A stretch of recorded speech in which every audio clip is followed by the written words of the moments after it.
Porque el texto para esta noche son el versículo 7, 8 y 9. Quiero decirles que el autor de la epístola de Pedro es Pedro. Algunos estudiosos de la Biblia no creen que Pedro fue el autor, porque Pedro habla de profunda teología profunda, pero era un simple pescador, un hombre tosco, pueblerino, yo diría un hombre casi ignorante.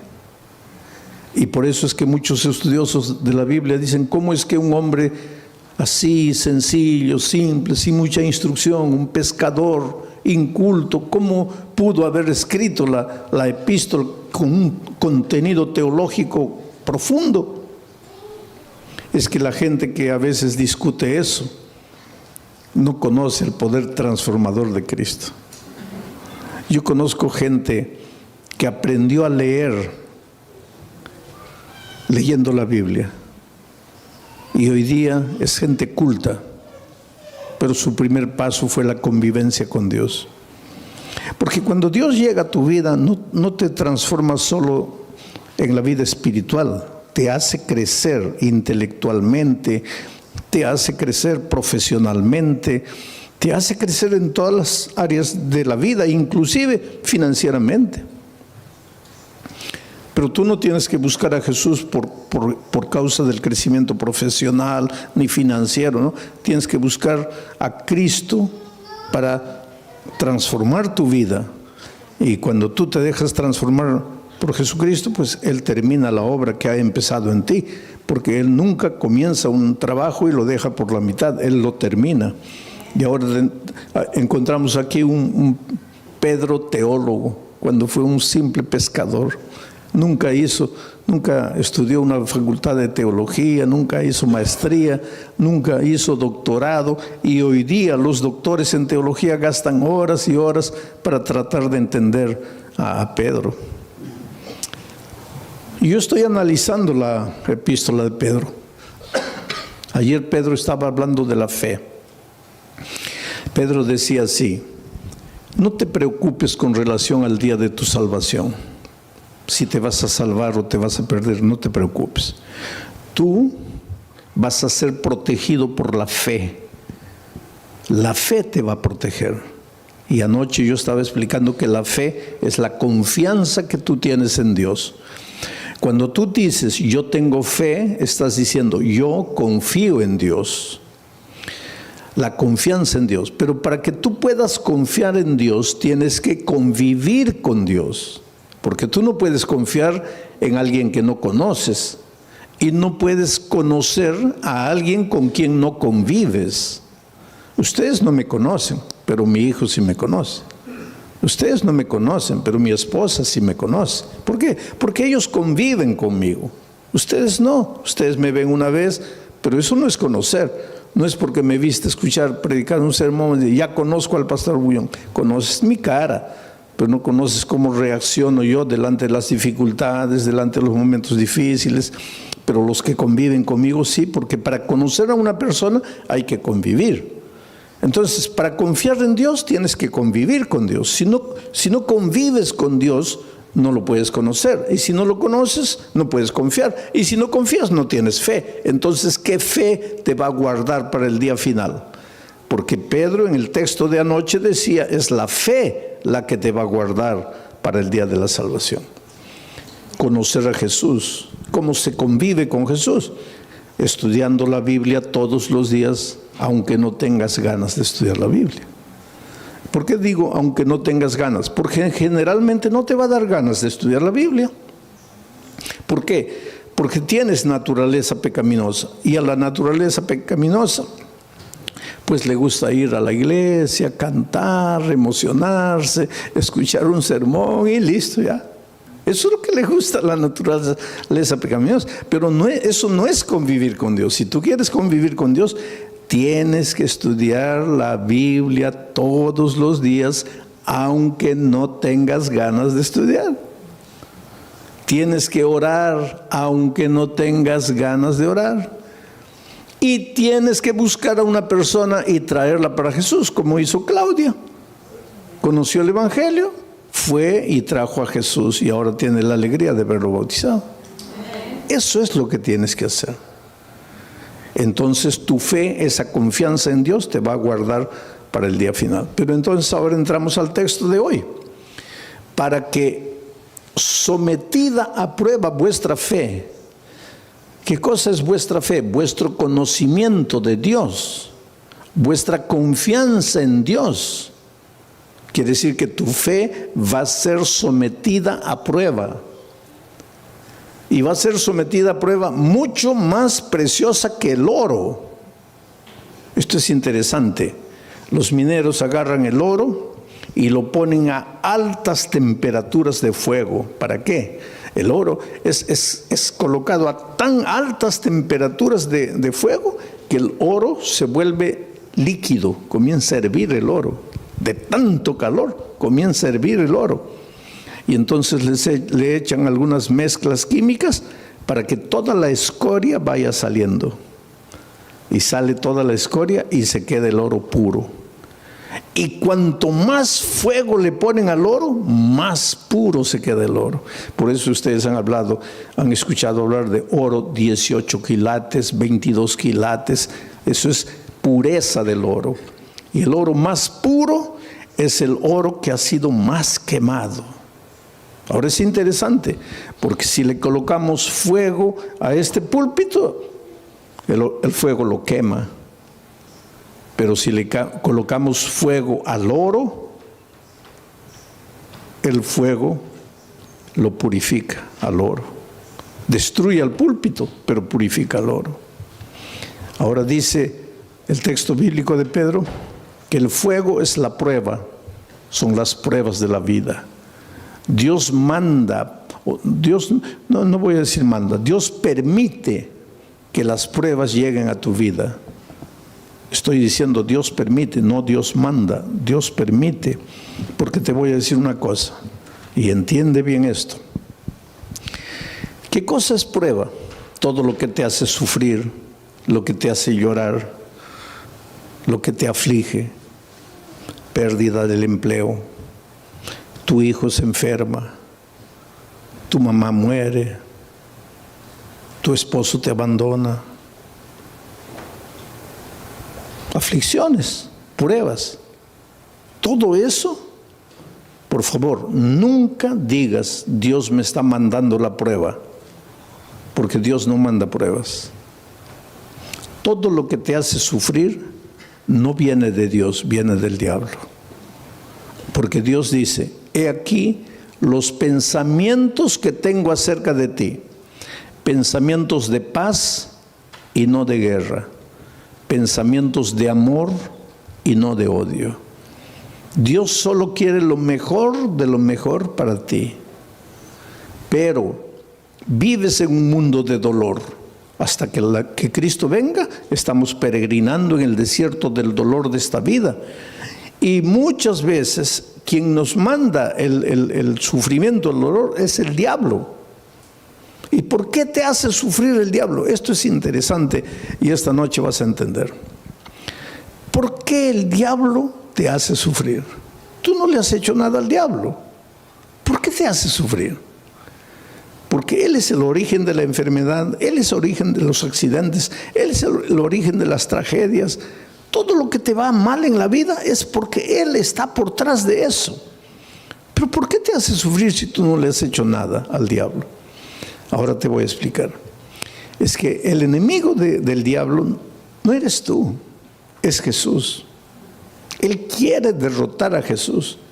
¿Te acuerdas en el cielo? El diablo se levantó queriendo usurpar el lugar de Jesús. Hubo una pelea en el cielo, dice Apocalipsis, hubo una batalla, el diablo perdió y fue expulsado del cielo. Pero cuando el diablo salió del cielo, déjame imaginar esta escena. El diablo estaba saliendo y miró y le dijo a Jesús, está bien, me venciste una vez, pero la pelea no está acabada. Me venciste ahora, pero ya vas a ver cuando nos encontremos por segunda vez. y fue expulsado. Entonces, cuando Jesús nació en esta tierra, cuando vino a salvarnos del pecado, Jesús era un nené indefenso.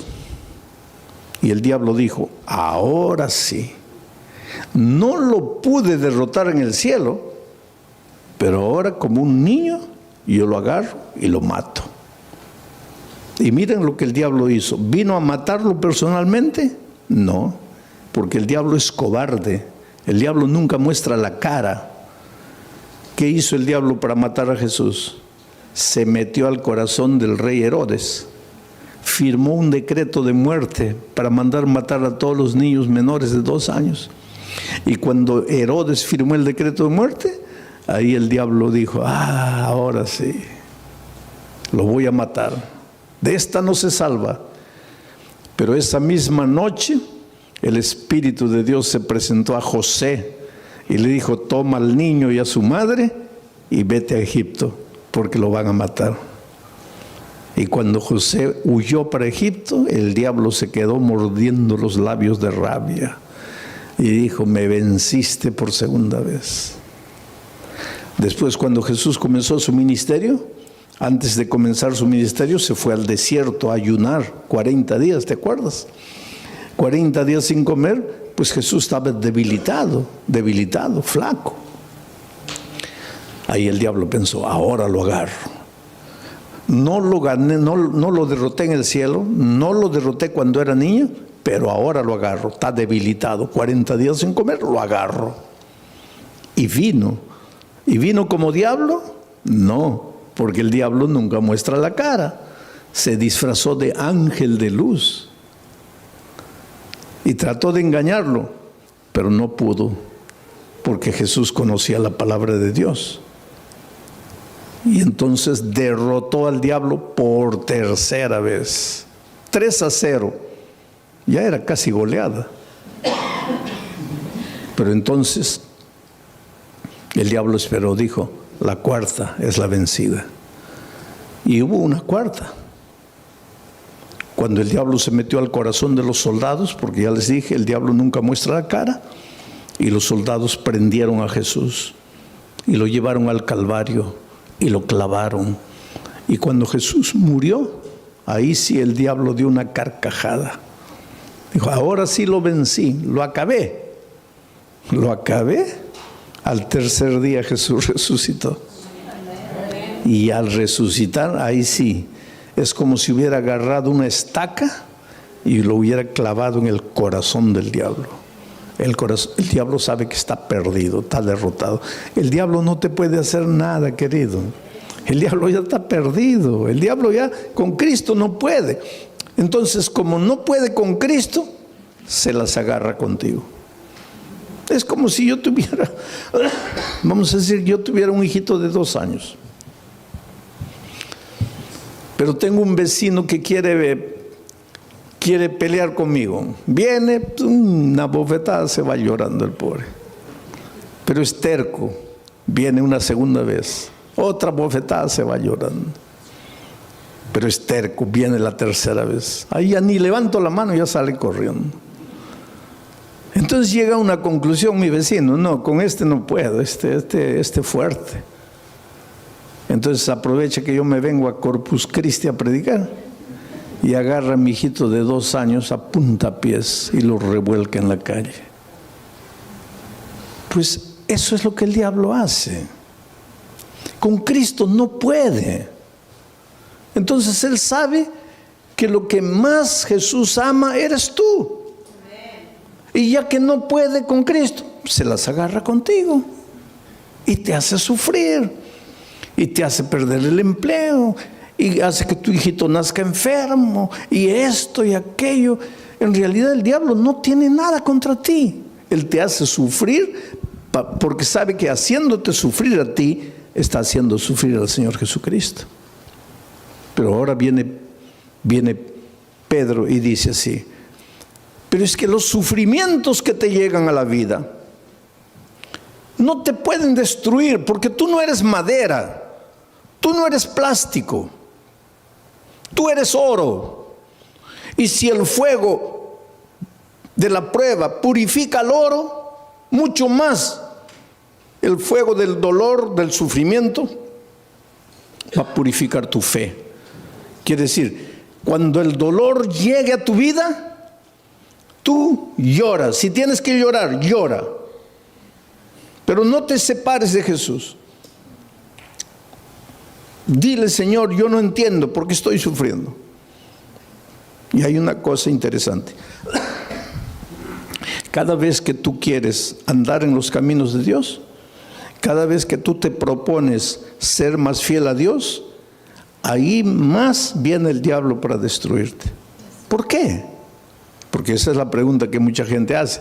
Pastor, cuando yo estoy así relajado en mi vida cristiana, parece que no me vienen pruebas. Pero cuando me quiero consagrar, ahí viene todo. ¿Por qué? Simple. Porque cuando estás relajado espiritualmente, cuando no estudias la Biblia, no oras, nada, estás en el terreno de ¿quién? Estás en el terreno del diablo. Puedes estar en la iglesia, pero estás en el terreno del diablo. ¿Y para qué el diablo te va a molestar si estás perdido con él? Ya pues te deja tranquilo.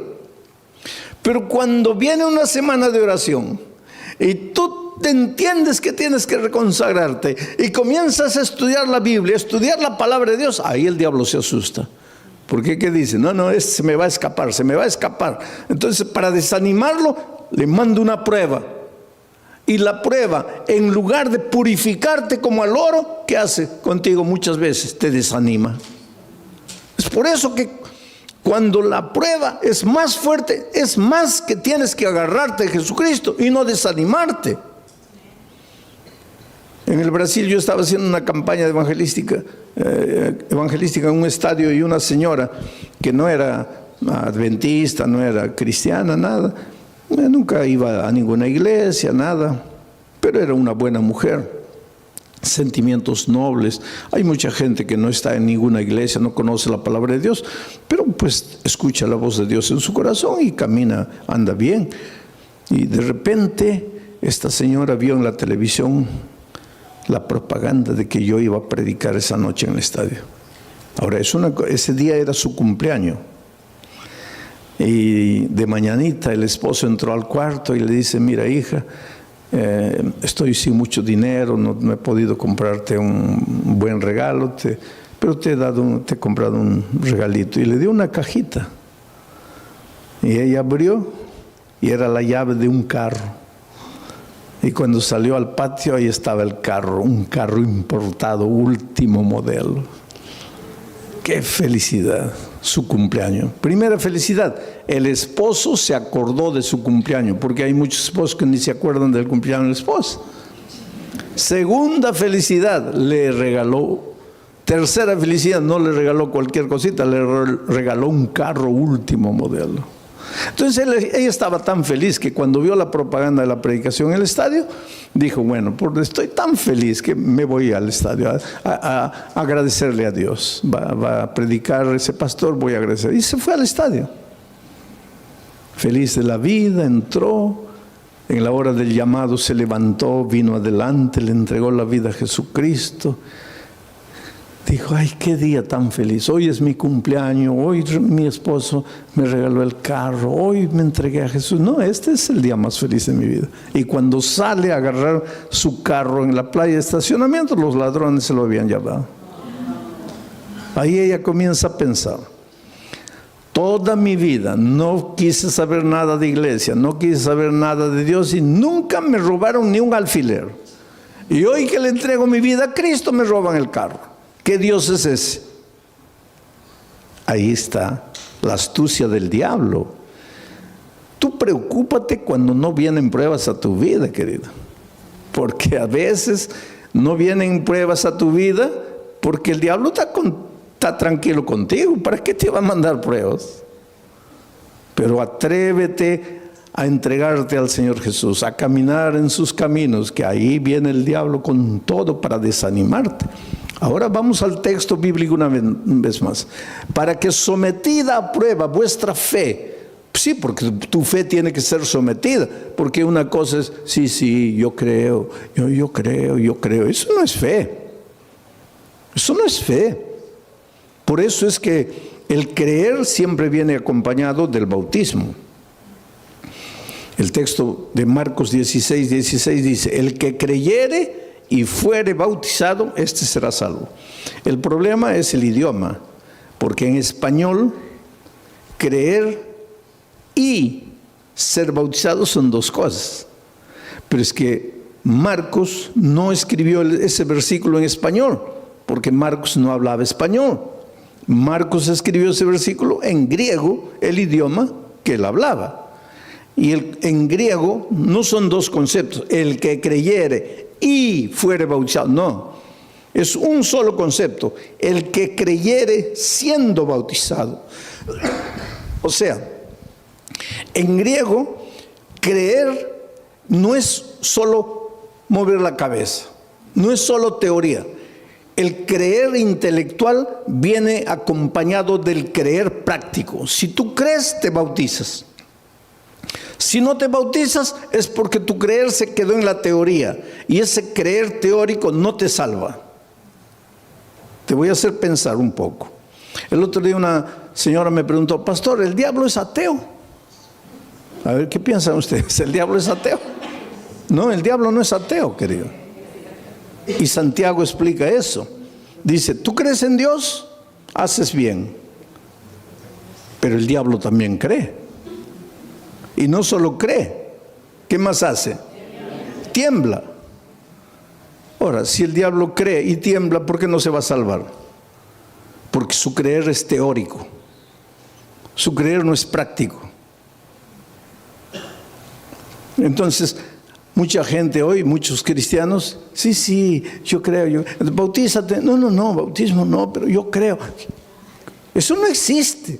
Yo creo, pero no me bautizo. Eso no existe, porque el creer bíblico es creer siendo bautizado. Es decir, la teoría y la práctica van juntos. Y tu fe cuando es práctica tiene que ser probada. Tiene que ser probada. Porque el sufrimiento es como el dolor. Si tú comienzas a levantar pesas, comienza a doler. Levantas 10, ya pesa. Y comienza a doler. Al día siguiente 15, duele. Al otro día 20, duele. Pero después te agarran aquí, pura piedra. Así es la fe. Cuanto más te duele, cuanto más dolor viene, cuanto más sufrimiento, tu fe más fuerte. Es por eso que en medio del dolor tienes que agradecer a Dios, porque Él sabe. Él no te manda el dolor, pero Él aprovecha el dolor que el diablo te manda para fortalecer tu fe. Para que sometida a prueba vuestra fe, mucho más preciosa que el oro, el cual, aunque perecedero, se prueba con fuego. El oro que perece, que es de esta tierra, se prueba con fuego. Entonces, si el oro se prueba con fuego, la fe, que vale mucho más, ¿cómo no se va a probar con fuego? Claro que tiene que venir el fuego del dolor.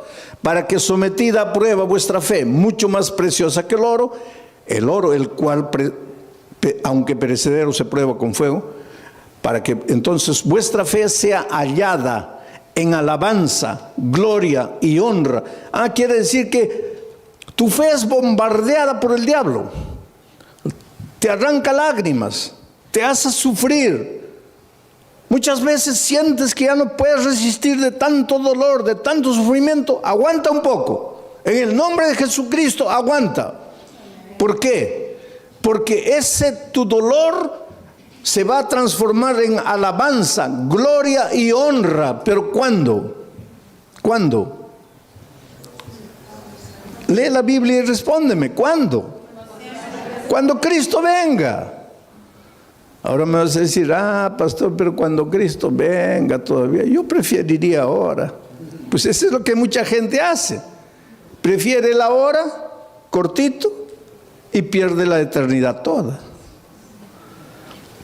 Yo cuando era chico, íbamos a salir de vacaciones, las pocas, tal vez la única vacación que salí con mi padre, mis hermanos. Íbamos a viajar a un lugar donde no había dentista, no había nada. y me comenzó a doler el diente, ¿no? Y mi padre me dice, mira, antes de salir vamos a arrancar el diente. Yo soy de aquellos tiempos en que dolía el diente, arrancaba, ¿no? Hoy día no, eso es un crimen. El diente te duele, hay que restaurarlo. Pero yo soy de los tiempos, dolía, arranca. Había muchachitos de 20 años que ya no tenían un diente todo arrancado porque comenzaba a doler, arrancaban. ¿Cómo ha progresado la odontología también? Hoy día es un asesinato arrancar un diente. Pero pues mi padre me dice, oye, vamos a arrancar el diente, porque no, pero me va a doler. ¿Cuánto te va a doler? Te va a doler un día, pero vas a disfrutar de las vacaciones. No. Oye, vamos a ir a un lugar donde no hay dentista. Vamos a arrancar el diente. No, que no. Fuimos de vacaciones y el dolor aumentó. Se me arruinaron las vacaciones. Todo el mes llorando, dolor. Y ahí mi padre me decía, ahí, yo no te dije, mejor sufre un día y disfrutas de 30 días de alegría. Ahora, tú preferiste el día de gozo y 30 días de sufrimiento. Entonces la vida cristiana es igualita, querido. En este mundo vas a encontrar dificultades, especialmente si quieres seguir a Jesucristo, porque el diablo es astuto. Tú tienes un buen empleo, pero ahora descubres que el sábado es el día santo del Señor y quieres guardar el sábado. Ya vienen los problemas. Pero hay una cosa, no te desanimes. El diablo te puede hacer sufrir un día, 2 días, 3 días, pero hay un tercer día. Cuando Cristo murió en la cruz del Calvario, el diablo dio la carcajada y dijo, ahora sí lo vencí, se acabó. Al siguiente día el diablo seguía dando la carcajada, lo vencí, lo maté. Al tercer día amaneció dando la carcajada y de repente la carcajada del diablo paró en seco, porque la tierra se abrió y Cristo resucitó. El diablo se puede reír de ti hoy. Se puede reír de ti mañana, pero al tercer día va a tener que tragar la carcajada, porque Dios puede permitir que el diablo te haga sufrir un día, 2 días, 3 días, pero llega el momento en que Dios te va a devolver todo lo que el diablo te quitó. Así fue con Job. Le quitó la hacienda, le quitó los hijos, le quitó el dinero, le quitó todo, la esposa prácticamente, le quitó todo. Pero cuando llegó el momento, Dios le devolvió todo. Y se lo devolvió en doble. El doble de hacienda, el doble de dinero, el doble de camellos, el doble de ganado, el doble de hijos. Lo único que no le devolvió en doble fue la mujer. Pero todo lo demás le devolvió en doble. Dios es grande, querido. Cuando venga el dolor a tu vida, no te preocupes. ¿Por qué sufro? Dios me ha abandonado, Dios me ha dejado. No, querido, Dios no te ha dejado. Dios no te ha abandonado.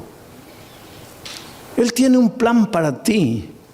¿Y sabes por qué muchas veces permite que el dolor llegue a tu vida? Porque es la única manera de purificarte a ti mismo. A veces es en el dolor que aprendes a ser paciente.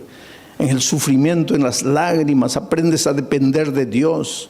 Y esta vida cristiana es dependencia de Dios. Y esa disciplina de aprender a depender de Dios, muchas veces solo con el dolor. Vamos a seguir leyendo. El siguiente versículo. Versículo 8. ¿A quién amáis? Está hablando de quién, de Jesucristo. Porque dice que vuestra fe va a ser recompensada con gloria, honra, alegría cuando Jesús venga. Cuando Jesús venga, Jesús a quien amáis sin haberle visto. En quien creyendo, aunque ahora no lo veáis, os alegráis con gozo inefable y glorioso. Mira, a quien amáis sin haberle visto. ¿Tú vives con Jesús hoy? Sí, pero no como los discípulos que pudieron verlo. Por eso Jesús le dijo a los discípulos: bienaventurados los ojos de ustedes que pueden ver lo que los profetas quisieron ver y no pudieron. Estaba hablando del mismo. Los profetas siguieron a Jesús solo por la fe. Nosotros hoy también lo seguimos solo por la fe, pero los discípulos tuvieron un privilegio único. Ellos lo vieron físicamente. Pero aunque nosotros no podamos verlo físicamente, igual podemos verlo a través del estudio de la Biblia, de la oración y trayendo una persona para Cristo. Estamos conviviendo con Jesús. Pero aquí el asunto es: ¿quién escribe a quien amáis sin haberle visto? ¿Quién escribe este versículo? Pedro. ¿Y Pedro lo vio? ¿Y lo amó? ¿Y por qué lo traicionó? Ustedes se acuerdan que después de la traición Jesús ya había resucitado y los discípulos estaban en la playa. Y el pobre Pedro, cuando Jesús apareció en la playa, estaba mirando para otro lado, avergonzado. Ay, ¿qué me va a decir? Que lo he traicionado, porque después de la crucifixión ya no lo vio. Ahí se encontraron en la playa con Jesús resucitado. Y Jesús apareció y Pedro: ay, Señor, en algún momento me va a llamar aparte, me va a dar una bronca porque lo traicioné. Y efectivamente, en un momento, Pedro se acercó. Jesús se acercó y Pedro dijo: ahora viene la paliza. Y Jesús le hizo una pregunta: Pedro, ¿me amas? La última cosa que Pedro imaginaba era esa pregunta: ¿me amas? Sí, Señor. No, Pedro, no, ¿cómo sí, Señor? Te estoy preguntando si me amas. Sí, Señor. No, calma, ¿por qué tanta prisa? No me has entendido. Te estoy preguntando si me amas. Y ahí él se dio cuenta de por qué Jesús le preguntaba eso. Y comenzó a llorar. Y dijo: Señor, yo sé, tú sabes todas las cosas. Tú no tienes ninguna razón para creer que yo te amo. Te he fallado. Pero me das la oportunidad de amarte. Y Jesús le dijo: claro que sí. Y todavía te voy a confiar una misión: predicar el Evangelio. Y algunos días después, Pedro se levanta para predicar un sermón y bautiza 3,000 personas. La pregunta esta noche es: ¿tú quieres resistir en la prueba? Cuando el dolor venga, ¿no quieres traicionar al Maestro? Entonces la pregunta es: ¿tú amas al Señor Jesús? Porque Pedro después de haber pasado todo eso dice: a quien amáis sin haberle visto. ¿Por qué dice a quien amáis sin haberle visto? Porque él sí lo había visto. En quien creyendo, aunque ahora no le veáis, os alegráis con gozo inefable y glorioso. Lo que Pedro está diciendo es: tú, aunque no lo veas físicamente, lo puedes amar. Y Pedro, cuando se levantó, se arrepintió y le dijo a Jesús que lo amaba. Dice la tradición, la Biblia no dice eso, pero la tradición dice que él fue crucificado. Y cuando lo iban a crucificar, él dijo: no soy digno de ser crucificado como mi Maestro. Crucifíquenme de cabeza para abajo. Y lo crucificaron de cabeza para abajo. No hay prueba bíblica para decir eso, pero la tradición dice. Sea como fuere, sabemos una cosa: después de transformado por el poder de Dios, él ya no tuvo miedo de morir por Dios. Oh, querido, Dios tiene un plan muy, muy bonito para tu vida. Las tristezas y dolores que llegan a tu vida tienen sentido, pero tienen sentido cuando tienes fe. Hace muchos años atrás, en la ciudad de San Pablo, los jóvenes de una iglesia fueron a participar de un congreso en el sur del país.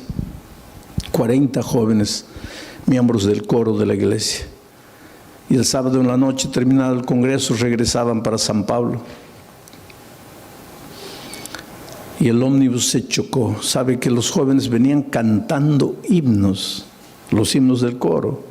Venían cantando en el ómnibus y el ómnibus se chocó contra un camión cargado de fierro de construcción. Y el fierro los atravesó, así los hizo como los peruanos me van a entender, como anticuchos, ¿no? Los atravesó. 22 jóvenes murieron. Al día siguiente los periódicos publicaron una noticia. Y un periódico atrevido publicó así: ¿dónde estaba Dios cuando sus hijos cantaban? ¿Por qué no los cuidó? Es que el dolor es un misterio, ¿sabes? Tal vez en este momento tú te preguntes: ¿dónde estaba Dios cuando mi hijito de 3 años murió? ¿Qué culpa tenía mi hijito para morir como murió, de leucemia? ¿Qué mal había hecho? Es que no necesitas hacer mal para sufrir. El diablo se deleita en hacerte sufrir. Pero el dolor es como el fuego sobre el oro: o te purifica o te destruye. Interesante que entre esos jóvenes que habían muerto, había una chica que hace 6 meses había sido bautizada contra la voluntad de sus padres. Ella tenía 22 años, una joven. El día que se bautizó, el padre le dijo: mira, olvídate que yo soy tu padre, que tú eres mi hija. Lo peor que podría haberme sucedido en la vida es que tú traicionaras la fe de tus padres, de tus abuelos, de tus bisabuelos. Pero la niña no había conocido solo la teoría del Evangelio, sino que el Evangelio se había hecho carne en su vida, de tal manera que ella se volvió una hija tan dulce, tan cariñosa, pero la madre y el padre nunca aceptaron el calor, el cariño, el amor de la hija. Aquel viernes de tarde en que se iban para el congreso, ella fue a despedirse del papá y le dijo: mira, papá, me estoy yendo a Curitiba con los jóvenes de la iglesia.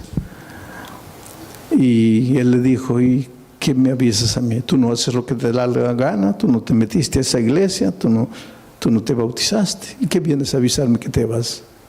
Tú siempre haces lo que te da la gana, vete a donde quieras. Y ella le dijo: sí, papito, pero yo vine a darte un beso, me voy. Y cuando se acercó para besarlo, el padre retiró el rostro y dijo: no quiero nada de ti. Y en el camino de vuelta, la niña muere. ¿Sabes que los hijos de Dios también morimos en accidentes? Entonces, cuando te pasa un accidente, no digo: ¿dónde estaba Dios? Dios está en el mismo lugar. Jesús dijo que cuando la lluvia cae, moja a los justos y a los injustos. Y cuando el sol sale, alumbra a los justos y a los injustos. Estamos en un mundo de dolor. Ese padre hizo tanto escándalo en la iglesia, ¿sabes? El día del sepultamiento, 22 cajones estaban ahí. Y mientras sepultaban a los jóvenes sobrevivientes que habían salido del accidente cantaban. Sus amigos estaban siendo enterrados y ellos cantaban, lloraban. Las lágrimas caían, pero cantaban. Lloraban porque tenían tristeza. Cantaban porque tenían esperanza. Es que los seres humanos que aprendemos a confiar en Cristo, somos capaces de cantar en medio del dolor. Mientras que el padre estaba destruido ahí, ¿sabes?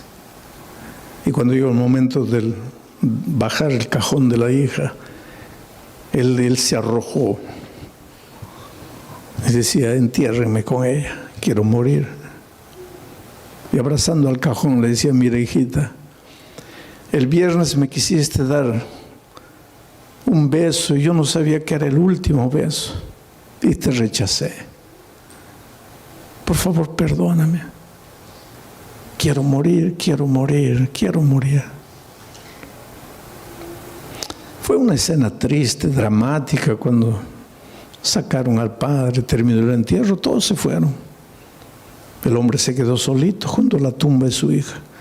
Y la mejor amiga de su hija, que salió viva del accidente, que fue justamente la que la llevó al Evangelio, al conocimiento de la palabra de Dios, Ya cuando se estaba yendo, volteó y vio que el papá de su amiga estaba ahí junto a la tumba y dijo, voy a volver. Yo sé que él no quiere hablar con nadie, pero voy a volver. Y volvió. Y se paró junto a él. Y él la miró, ¿qué quieres? Le dijo, mire, su hija va a resucitar. ¿Qué? Su hija va a resucitar. ¿Cómo va a resucitar? Porque la palabra de Dios dice, y te voy a leer aquí, porque él le había dicho, yo no entiendo, yo no los entiendo a ustedes. Ustedes son locos. Yo estoy aquí destrozado, mi hija muerta, y ustedes cantando. Ustedes son locos. Ustedes no tienen sentimiento. Y pues la chica le dice, sí, señor, pero usted se dio cuenta que nosotros no solo cantábamos, también llorábamos. Llorábamos porque nos da tristeza que nos estamos despidiendo en esta vida. Pero cantábamos porque tenemos la esperanza, porque su hija va a resucitar y yo la voy a abrazar a mi amiga. Pero ¿cómo va a resucitar? Y entonces la hija agarró el texto bíblico y le dice, aquí está, cuando suene la trompeta, los muertos en Cristo resucitarán primero. Su hija va a resucitar porque murió en Cristo. Y ese hombre que estaba derrotado abrió los ojos así, dice, ¿quiere decir que mi hija va a resucitar? Sí, Señor. ¿Quiere decir que yo la voy a poder ver? No sé, Señor. ¿Cómo no sabe? ¿No dice que va a resucitar? Va a resucitar. Pero entonces la voy a ver. Ahí no sé. ¿Pero cómo no sabes?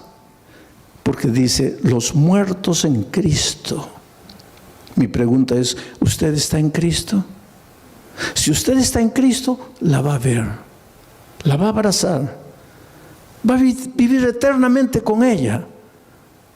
Pero si usted no está en Cristo, ¿y qué hago para estar en Cristo? Porque yo quiero abrazar a mi hija.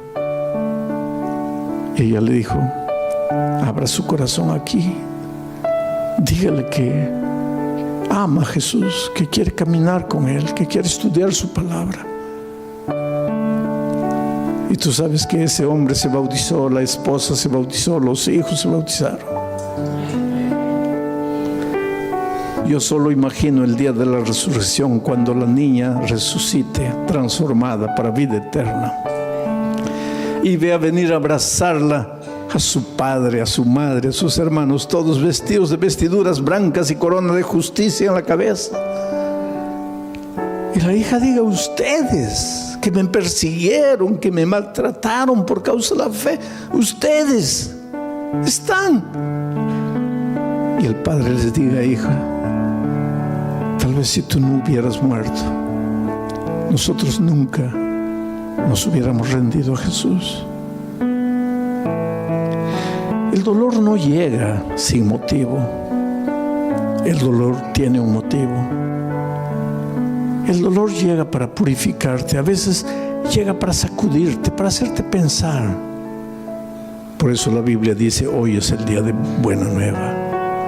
Hoy es el día de salvación. Y por eso te voy a hacer una invitación. Esta invitación no es para los miembros de iglesia bautizados, porque ustedes un día pues ya se levantaron, ya fueron adelante entregándole la vida a Cristo. Esta invitación es para ti, querido, que estás estudiando la palabra de Dios, estás conociendo el Evangelio. Esta noche has recibido la invitación de un amigo, de un vecino, de un compañero de trabajo, de un pariente, y has venido esta noche. Pero esta noche quieres decirle, Señor Jesús, a veces me encuentro con personas así en los aeropuertos corriendo, a veces estoy perdiendo el avión y alguien pasó muy bien y yo no puedo darle toda la atención porque estoy corriendo. Pero ustedes son tan cariñosos, tan buenos. Y hay mucha gente que se está aprovechando de eso. ¿Sabes por qué? Abren Facebook, páginas de Facebook con mi nombre. Se hacen pasar por mí. Entran a todas las páginas de mis nueras, mis hijos, mis nietos, de mi esposa, agarran fotografías de ahí, colocan en la página que ellos inventaron con mi nombre. ¿Y qué sucede? Piden ofrendas. El otro día llegó una ofrenda aquí a la División Sudamericana diciendo que era una ofrenda para un orfanato que yo dirigía. Yo no dirijo ningún orfanato. Y te digo una cosa, yo nunca pido ofrendas en mis redes. Entonces, cualquier pedido de ofrenda que tú veas en Facebook, en YouTube, no es mío. Yo no hago eso. Y hay mucha gente que yo no quiero pensar que son gente mala, pero gente que se aprovecha del amor y del cariño que ustedes tienen por mí para estar pidiendo dinero. Por favor, es solo una advertencia. Ahora sí, vamos a entrar a la lección número 1 para el 4 de abril del año 2026. Y el título es Evalúate. Sabes, hoy empezamos un nuevo trimestre. El título general de la lección para todo el trimestre es Creciendo en nuestra relación con Dios. Y el título para esta semana, el título específico es Evalúate. Es decir, piensa y reflexiona. ¿Cómo estás espiritualmente? Permíteme entonces comenzar este estudio con una pregunta que no es teológica. Es más bien una pregunta personal y trascendente. La pregunta es, ¿cómo está hoy tu relación con Dios? Piensa bien en la pregunta. No es cómo estaba hace años, ni cómo estaba tu experiencia con Cristo cuando te convertiste, ni tampoco cómo debería estar tu experiencia espiritual, sino cómo está en la realidad hoy. Te voy a contar una experiencia interesante para reflexionar. Hace algún tiempo, un matrimonio celebraba su aniversario de número 40. Durante la cena, alguien le preguntó cuál era el secreto para mantenerse unidos tantos años. Y el esposo respondió, nunca dejamos pasar más de 24 horas sin hablar de corazón a corazón. Sabes, querido, las relaciones no se destruyen de un momento a otro. No se rompen intempestivamente. Las relaciones se van enfriando poco a poco, sin percibir. Así ocurre también con nuestra relación con Dios. No es que dejamos de creer de un momento a otro en Dios. No es que abandonamos necesariamente la iglesia en un momento. Apenas dejamos de hablar diariamente con Dios de corazón a corazón y un día, cuando ni siquiera imaginas, ya estás en el pantanal de la tibieza espiritual. Vamos a empezar entonces este estudio hablando del primer subtítulo de la lección, nuestra condición. Sabes, es interesante y dolorosa la manera como Jesús describe nuestra condición espiritual. Jesús habló de esta condición en Apocalipsis 3, 15 y 16. Mira lo que dice, voy a leer el texto. Yo conozco tus obras, que ni eres frío ni caliente. Ojalá fueses frío o caliente, pero por cuanto eres tibio y no frío ni caliente, te vomitaré de mi boca. Oh, mi amigo querido, esta expresión, te vomitaré de mi boca, es una expresión fuertísima. Pero estas palabras vienen de un corazón que ama. Es una especie de diagnóstico divino. Jesús en Apocalipsis capítulo 3, versículos 17 y 18, dice lo siguiente, y es algo que te puede incomodar. Mira, voy a leer el texto. Porque tú dices, yo soy rico, y me he enriquecido, y de ninguna cosa tengo necesidad. Y no sabes que tú eres un desventurado, miserable, pobre, ciego y desnudo. Mira, si reflexionas en este versículo, observarás que el problema de la iglesia de los últimos días, simbolizada por la Odisea, no es rebelión abierta, tampoco es apostasía explícita.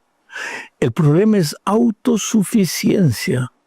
Es la conformista manera de pensar, estoy bien, no soy tan malo, Dios entiende, con lo que hago es suficiente y tantos otros argumentos que inventamos para defender nuestra tibieza. Pero la realidad es que nos encontramos lejos de Dios y vagamos en el desierto de nuestra autosuficiencia sin percibir que nos encaminamos hacia la muerte. Permíteme contarte algo. Un hombre se sentía perfectamente sano. No tenía dolor ni síntomas visibles de nada. Fue al médico solo por rutina, pero después de algunos estudios, el diagnóstico fue devastador. Una enfermedad avanzada, de modo silencioso e inadvertido, estaba consumiendo completamente su vida. Lo más peligroso de esta situación no era la enfermedad, sino el hecho de que él no la sentía. Bueno, querido, la tibieza espiritual es de esa manera. No duele, no alarma, no grita, pero es peligrosa. Y Jesús, como el médico del alma, nos dice la verdad. No para condenarnos, sino para salvarnos. Y ahora esto nos lleva al segundo punto del estudio de esta semana, bajo el subtítulo de amonestación, arrepentimiento y recompensa. En esta parte hablaremos del amor que corrige. En el versículo 19 de Apocalipsis 3, Jesús dice: yo reprendo y castigo a todos los que amo. Sé pues celoso y arrepiéntate. Vamos a pensar en esta ilustración. Un padre ve a su hijo pequeño acercarse demasiado a una fogata y le grita con fuerza: detente, para. El niño se asusta por el tono fuerte del padre, pero ese grito lo salva de una quemadura grave. El tono fuerte del padre no era enojo, era amor urgente. Bueno, así es con Dios. Cuando Él confronta nuestra tibieza, no es rechazo, es rescate. La cruz es la prueba más grande de que Él no se rinde contigo ni conmigo. Él no se desanima, no nos abandona. Jesús no murió por gente perfecta. Jesús murió por los tibios, por los indiferentes. Murió por ti y por mí. Y lo único que desea es salvarte. Así que cuando Él dice: te vomitaré de mi boca, porque eres tibio, porque no eres frío ni caliente, porque eres orgulloso, no es que está contra nosotros, al contrario, es un grito desesperado de amor. Quiere despertarnos, sacudirnos, hacernos pensar. Ahora vamos a la tercera parte de este estudio, bajo el subtítulo de Amor Eterno. Para empezar esta tercera parte de nuestro estudio, tenemos que leer Apocalipsis 3, 20 y 21. Dice así: he aquí yo estoy a la puerta y llamo. Si alguno oye mi voz y abre la puerta, entraré a él y cenaré con él, y él conmigo. Al que venciere, le daré que se siente conmigo en mi trono, así como yo he vencido y me he sentado con mi Padre en su trono. Oh, mi amigo, no puede haber una figura que ilustre mejor la realidad de la experiencia maravillosa que Jesús quiere y anhela vivir contigo. Imagina una cena, la mesa tendida, la comida lista y los miembros de la familia juntos y felices. Ese es el tipo de relación que Dios desea cultivar con sus hijos. Vivir con ellos, andar con ellos, caminar con ellos a lo largo del día y de la noche. Pero para que eso sea una realidad y no apenas un anhelo, Jesús toca la puerta del corazón y tú debes abrirla. Por eso Jesús dice: yo estoy a la puerta y llamo. Siempre esperando, siempre aguardando, siempre a la expectativa de que en algún momento tu corazón sea sensibilizado y le abras la puerta. Existe una famosa pintura de Jesús tocando una puerta. Debes haberla visto alguna vez. Ahora, alguien observó un detalle interesante en esa pintura. La puerta no tiene picaporte por fuera, solo se abre por dentro. Quiere decir, Jesús no fuerza, no invade, no obliga. Él llama, Él toca. Él está siempre llamando a tu corazón, a veces durante años. A veces lo escuchas en una predicación, en una crisis, en una pérdida, en una noche de soledad, pero pospones, no te entregas, no te rindes. Sin embargo, todos debemos entender algo serio. No abrir la puerta también es una decisión. Jesús promete, entraré a Él y cenaré con Él. Eso significa relación e intimidad. Esto es comunión verdadera. Pero para que esa unión exista, esa comunión exista, pues tú tienes que querer, tú tienes que decir sí, tú tienes que entregarte, tú tienes que abrir la puerta. Es por eso que la vida cristiana no depende de que, no, he prometido, he decidido ser fiel, ahora sí, voy a cumplir todo. No, querido, tus promesas no valen nada. Jesús viviendo en ti, ahí tú vas a entender lo que es la victoria cristiana, pero para eso necesitas abrir la puerta. Ahora pasamos a la cuarta parte de este estudio bajo el subtítulo de la permanencia. Y aquí veremos que lo importante de la vida cristiana no es solo comenzar, sino permanecer. Jesús dijo en Juan 15, versículo 4, yo soy la vid, vosotros los pámpanos. El que permanece en mí y yo en él, éste lleva mucho fruto, porque separados de mí, nada podéis hacer. Para entender esta ilustración, corta una rama verde de un árbol y colócala en un florero.